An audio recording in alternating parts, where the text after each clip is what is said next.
Salve, salve, meu povo!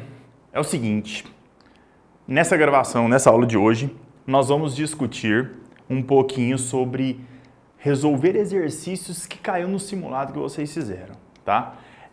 Então, nós vamos ficar por conta de resolver exercícios. Às vezes, durante o simulado, se você teve alguma dúvida, essa é a hora de tirar essa dúvida, beleza? Vou resolver 3 questõezinhas do simulado 3 que vocês fizeram, tá? São 3 questões direcionadas à minha parte da química, tranquila, bem conceitual. Eu acho que a química geral, que é essa parte que a Zequinha está trabalhando, não tem muita dificuldade a não ser aspectos conceituais, definições. Então, digamos que é meio que memorização das definições dessas partes da química, tranquilo? Por exemplo, o primeiro exercício, ele fala de métodos de separação de mistura. Ele fala assim, ó, sobre os procedimentos químicos da destilação de uma solução aquosa de sal de cozinha. Então, aquosa nos remete, evidentemente, à água, e a gente tem uma mistura de água e sal de cozinha. Só lembrar um pouquinho desses métodos, o princípio de produção do sal de cozinha a partir da água do mar, eles pegam a água do mar, expõem ao sol, a água evapora e fica simplesmente o sal. Pronto, aí eles purificam, tratam esse sal e comercializam, tá? A destilação é um processo bem similar a essa evaporação. Aí ele fala assim, assinar a alternativa correta. Vamos lá, vamos só entender o desenho. Nós temos aqui a mistura de água com sal, tá? A diferença de evaporação e destilação é que na evaporação você pega a água, expõe a água do mar, por exemplo, expõe ao sol, a água vai para Deus e pronto, fica o sal. Aqui não. Aqui nós utilizamos aparelhos de laboratório, tá? Então a gente tem a mistura de água com sal. O aquecimento dessa mistura de água com sal faz com que a água entre em ebulição, tá? Automaticamente ela entra em ebulição e fica o sal. Pronto, você separou os dois. A diferença aqui é que a água, quando vira vapor, após aquecida, ela vira vapor, ela é resfriada. Então, vamos lá. Eu aqueci a água, ela vira vapor. Se eu resfriar o vapor, o que acontece? Ela vira água de novo e eu recolho essa água. Tranquilo? Ela passa por o que nós chamamos de condensador. Condensação, a gente já está cansado de saber, que é a passagem do vapor ou do gás para o líquido. Então, a gente tem esse condensador que tem essa função de condensar o vapor de água e recuperá-la. Vamos lá. Letra A. O sal de cozinha entra em ebulição ao mesmo tempo que a água e é colhido no Erlenmeyer. Pelo amor de Deus. Agora, se você tem uma mistura de água com sal e você quer separar os dois, você vai falar que o sal de cozinha entra em ebulição junto com a água? Não, pelo amor de Deus. Não mesmo. Detalhe. O sal de cozinha a temperatura ambiente, ele é sólido. Para ele entrar em ebulição, então olha só, primeiro ele tem que sair do sólido para o líquido, tá? Que isso é mais ou menos 1000 graus Celsius. E do líquido para o gasoso, que é a ebulição do sal de cozinha, é uma temperatura extremamente elevada. E a gente sabe que a água, a nível do mar, a água pura ferve a 100 graus Celsius. Então isso aqui, pelo amor de Deus, está muito errado. Letra A. Beleza? Beleza, Casequinha, show. Letra B. O condensador, que é essa aparelhagem aqui, possui a função de diminuir a temperatura dos vapores produzidos pelo aquecimento e assim liquefazer a água. Perfeito! Resposta letra B, muito tranquilo, porque a partir do momento que eu aqueço a água da mistura de água com sal, a água vaporiza, ela vira gás, automaticamente o condensador resfria esses vapores e condensa essa substância, liquefaz, a água vira líquido de novo. Tranquilo? Aí na letra C, a temperatura de ebulição do sal de cozinha é menor que a temperatura de ebulição da água, isso aí é indiscutível, muito errado. E na letra D, a eficiência do método de destilação é pequena para separar o sal da água. Não é pequena, tanto é que para separar a sal de água, o método mais eficaz é a destilação simples. Tranquilo? Aí, só relembrando, destilação fracionada, separar os componentes do petróleo, tem entre outros casos aí de método de separação de mistura. Na minha opinião, esse método que é a destilação simples é o principal método de separação de mistura. Tranquilo? Primeiro exercício, suave demais. Vamos lá. Vamos para o próximo exercício aqui, ele fala da geometria molecular. Ele fala assim, ó. A geometria molecular descreve a maneira como os átomos são distribuídos espacialmente em uma molécula. As moléculas podem assumir várias formas espaciais, dependendo dos tipos de átomos que as compõem. Em relação à geometria molecular, é correto. Vamos lá. O nome já diz, geometria molecular. Normalmente, nós discutimos geometria para substâncias moleculares. Em outra palavra, nós discutimos geometria para substâncias que fazem ligações covalentes, compartilhamento de par de elétrons. Caseca, mas qual que é a geometria de um composto iônico, que é aquele de transferência de elétrons? Simples. A geometria de um composto iônico é uma geometria fixa, porque todo composto iônico forma retículo cristalino. Tranquilo? Então, quando a gente fala de geometria molecular, a gente está falando de substâncias que fazem ligação covalente. Tem mais um detalhe.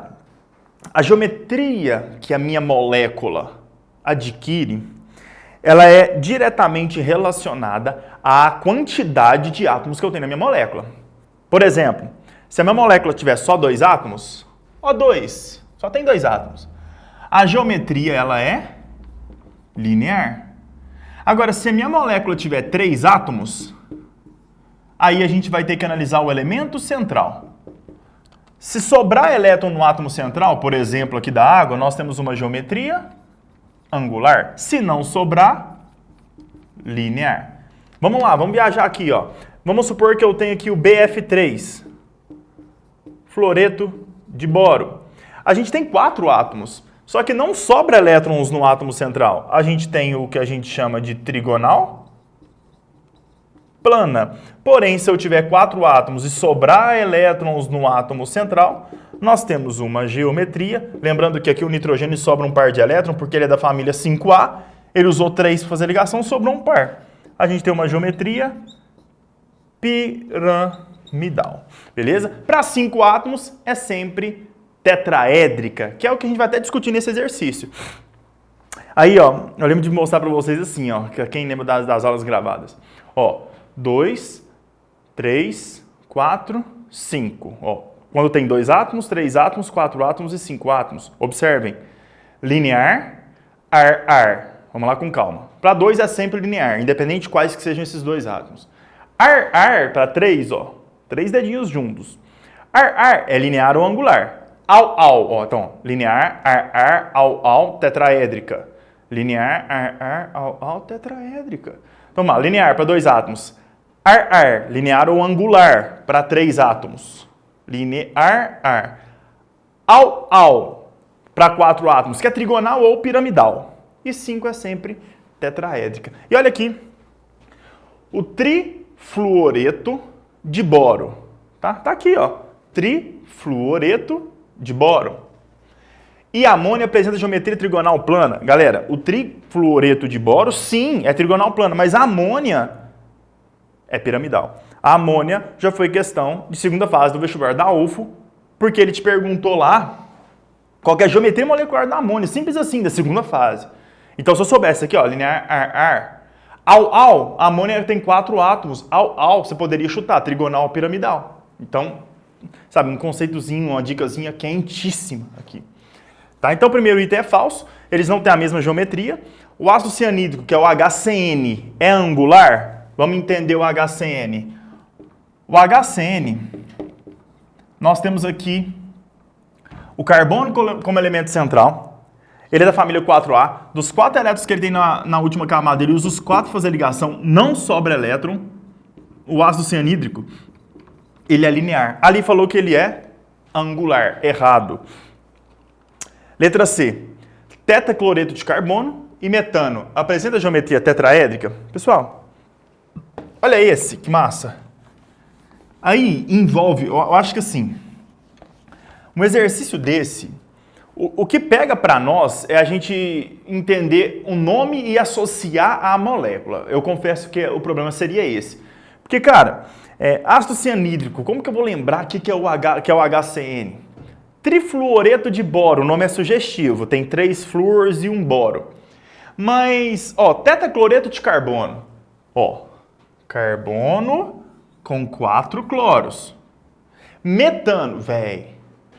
O metano, se você não souber lá dos hidrocarbonetos, da química orgânica ou da química como geral, pode largar. Metano, CH4. Detalhe para essas duas substâncias. Tem 1 mais 4, 5 átomos. 4 mais 1, 5 átomos. Sempre quando a minha molécula tem 5 átomos, ela é tetraédrica. Então, essa resposta aqui, tetracloreto de carbono e metano, apresenta geometria tetraédrica, verdadeiraça.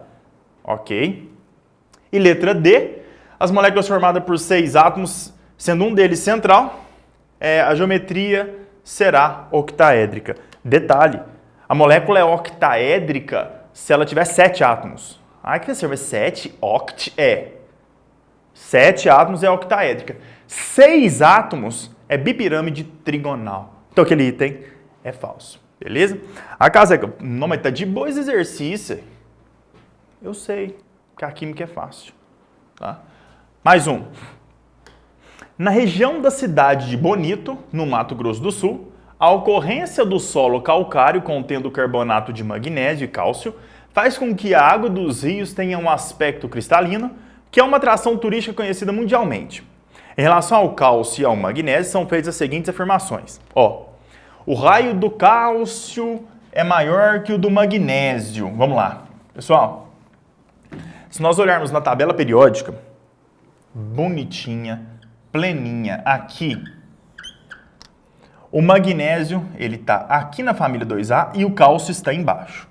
O raio atômico ele cresce de cima para baixo, da direita para a esquerda. Então, com certeza, o raio do cálcio é maior que o do magnésio, porque ele está mais embaixo. Então, o primeiro item é verdadeiro.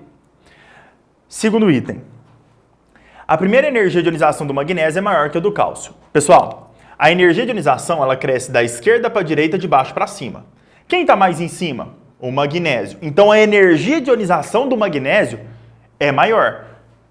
A primeira energia de ionização do magnésio é maior que a do cálcio. Item verdadeiro também. Tá? Aí vai lá naquela aula gravada de propriedades periódicas. Conforme a seta vermelha, a única coisa que cresce, raio atômico e eletropositividade. Conforme a seta azul, perdão, olha o daltônico aqui. Conforme a seta preta, a única coisa que cresce é energia de ionização, afinidade eletrônica e eletronegatividade. Beleza? Então, o segundo item, verdadeiro. Terceiro, o íon Ca2+, tem maior número de prótons do que o átomo de cálcio. Pessoal, presta atenção. Aquela carga mais 2, quando ele vira um íon, é quando ele ganha ou perde elétrons. A carga nuclear, que é o número de prótons presente no núcleo, não altera. Então, cara, Ca2+ tem mais prótons que o Ca? Não! Tem o mesmo número de prótons, mas ele tem 2 elétrons a menos, porque ele é um cátion, ele perdeu elétrons. Beleza? Mas o número de prótons é o mesmo e não maior. Item falso. Quarto item, o raio do íon Mg2+ é maior do que o átomo de magnésio. Presta atenção aqui. Acabei de falar para vocês que quando o átomo perde elétron, ele vira um cátion positivo. Então entenda o seguinte, se ele está perdendo elétron, ele está perdendo algo na eletrosfera que caracteriza o tamanho do átomo. Então, se ele está perdendo algo na eletrosfera que caracteriza o tamanho do átomo, a tendência dele quando ele perde elétron é diminuir. Olha o desenho aqui, tranquilaço esse desenho aqui, ó. Eu tenho esse átomo aqui com um elétron na última camada, um só.